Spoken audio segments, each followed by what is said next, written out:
Friends, कैसे हैं आप लोग। आज हम लोग पढ़ेंगे MAHN यानी master of arts in Hindu studies, जिसमें आज पढ़ेंगे MHN 005 के खंड 3 में इकाई 2 6 प्रकार के कर्म, जिसमें आज हम आपके लिए लेकर आए हैं उपासना। तो वीडियो स्टार्ट करने से पहले जो भी फ्रेंड्स हमारे चैनल पे नए आए हैं, कृपया चैनल को सब्सक्राइब कर लें और बेल आइकन को प्रेस कर दें, ताकि जो भी लेटेस्ट वीडियो हमारे चैनल पे आए वो सबसे पहले आपको मिल सके।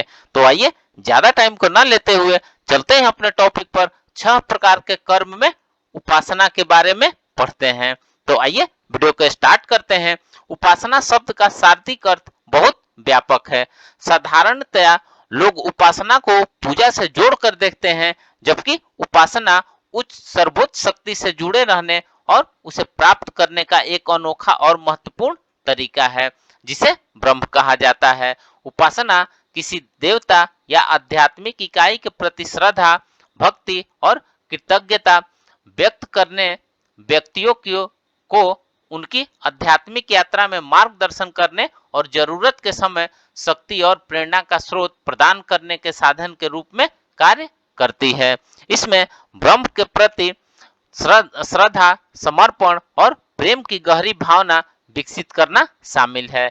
नियमित ध्यान और प्रार्थना और चिंतन के माध्यम से व्यक्ति परमात्मा के साथ गहरा संबंध स्थापित करते हैं और एकता और उत्कृष्टता की भावना का अनुभव करते हैं। विद्वान मनोरंजनी के परिभाषा के अनुसार सद्गुण सगुण ब्रह्म को विषय बनाने वाला मानसिक व्यापार यानी ध्यान ही जिसका स्वरूप है, उसे सांडिल्य विद्या की उपासना कर्म कहते हैं। उपास्य देवता के समीप बैठकर उसकी आराधना करना, इस शब्द का प्रयोग वेदों में बहुत होता है। उपासना में उपासक को चित्त निरंतर उपास्य में ही लगा रहता है। यहाँ यह ध्यान देना महत्वपूर्ण है कि उपासना केवल एक धार्मिक अनुष्ठान नहीं है, बल्कि ज्ञान प्राप्ति रूपी यज्ञ है।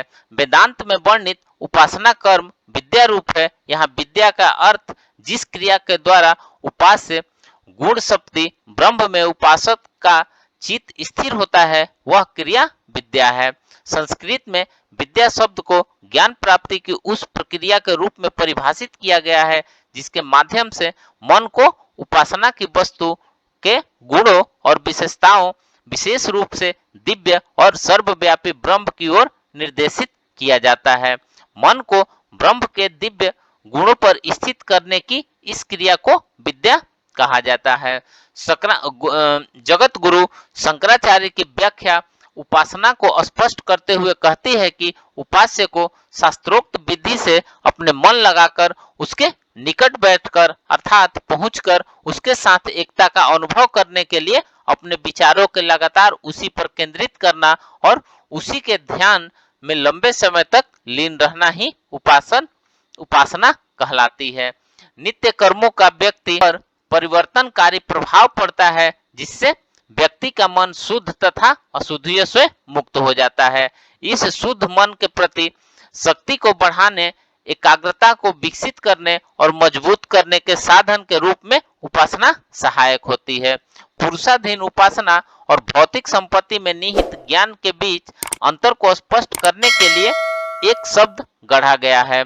मानस व्यापार ज्ञान वस्तु उन्मुख होने के कारण इसका अध्ययन करने वाले व्यक्ति से प्रभावित होता है, जबकि पूजा एक मानसिक या सक्रिय अभ्यास के रूप में एक उच्च शक्ति की ओर निर्देशित करती है। मानसिक व्यापार में ध्यान देना या भावनाओं को व्यक्त करना शामिल है और इसे विशिष्ट दिशा निर्देशों के अनुसार संचालित किया जाना चाहिए, जिनका पालन करने या उपेक्षा करने के लिए व्यक्ति स्वतंत्र है। उदाहरण के लिए 5 लोकों जैसे धूलोक, पर्जन्य, पृथ्वी, पुरुष और स्त्री में अग्नि की पूजा करने के लिए एक विशिष्ट विधि अग्नि में किसी को अग्नि का पूजा करने की आवश्यकता नहीं होती है। चूंकि अग्नि है, भौतिक रूप से अमूर्त वस्तु में विशिष्ट प्रयोजन से उसका ध्यान किया जाता है जो अस्तित्व में नहीं है। वैष्णव आचार्य रामानुज ने वेदांत सूत्र के श्री भाष्य में वर्णित उपासना 5 प्रकार बताई है: अभिगमन, उपादान, इज्जा, स्वाध्याय तथा योग। इनके विषय में बताते हुए लिखते हैं कि अभिगमन का अर्थ है भगवान के प्रति अभिमुख होना। इसमें उनके नाम, रूप, गुण, लीला आदि का श्रवण, कीर्तन, स्मरण शामिल है। उपादान अर्थात पूजा और अन्य कार्यों के लिए आवश्यक द्रव्यों का संग्रह करना। पूजा का मतलब पूजा तथा तत्संबंधी अन्य कार्यों को शास्त्रोक्त विधि से करना। स्व अध्याय का अर्थ हुआ वेद और अन्य शास्त्रों का अध्ययन करना। योग अर्थात यम, नियम, आसन, प्राणायाम, प्रत्याहार, धारणा, ध्यान और समाधि जैसे 8 अंगों का अनुष्ठान करना है। वो उपासना के यही 5 अंग है। ब्रह्म विषयक उपासना के 2 भेद हैं, पहला सगुण और दूसरा निगुण। सगुण में हम ब्रह्म को किसी रूप, गुण, नाम या क्रिया से संबंधित करके उसकी आराधना करते हैं।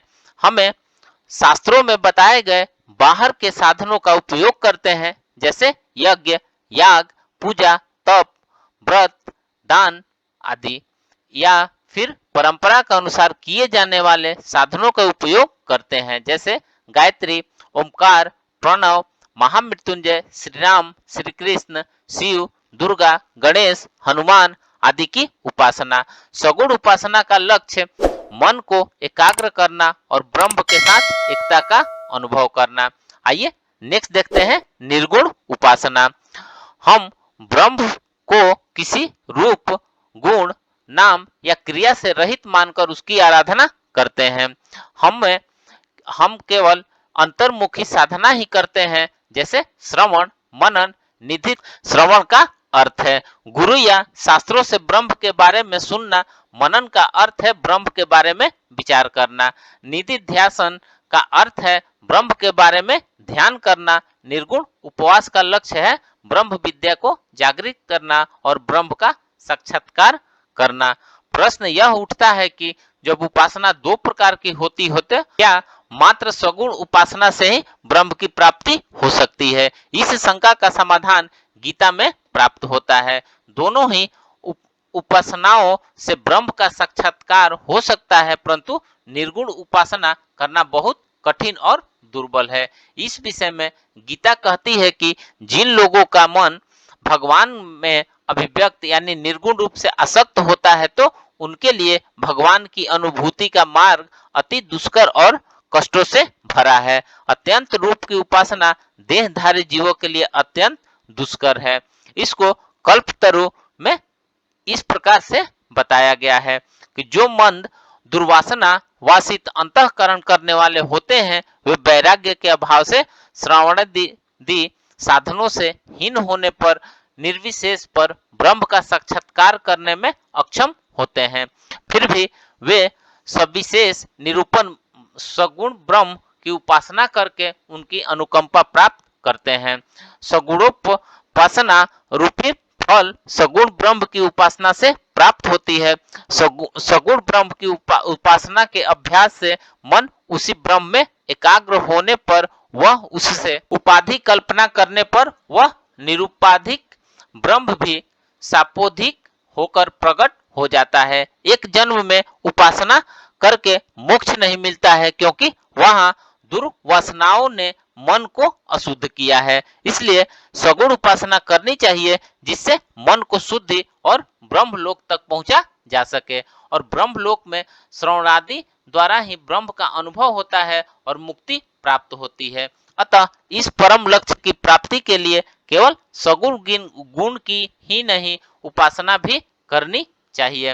अंतःकरण को शुद्ध करके ब्रह्म विद्या प्राप्त करने के लिए उपासना ध्यान, योग तथा भक्ति योग के द्वारा की जाती है। ध्यान से मन को केंद्रित करने और विकर्षणों को कम करने में मदद करता है, जबकि भक्ति योग में हम उस पुत्रत्व, मित्रत्व, दासत्व आदि लौकिक संबंधों की कल्पना कर लेते हैं। जैसे जैसे हृदयस्थ वह संबंध दृढ़ता को प्राप्त होते जाता है, वैसे वैसे ही चित्त ईश्वर के चिंतन में लग्न होता जाता है और अंततः दोनों का एकाकार हो जाता है। तो फ्रेंड्स, इस प्रकार से आज हमने 6 प्रकार के कर्म में उपासना के बारे में पढ़ा। तो मिलते हैं एक नए वीडियो के साथ में, तब तक से हमारे चैनल पे बने रहिए। धन्यवाद।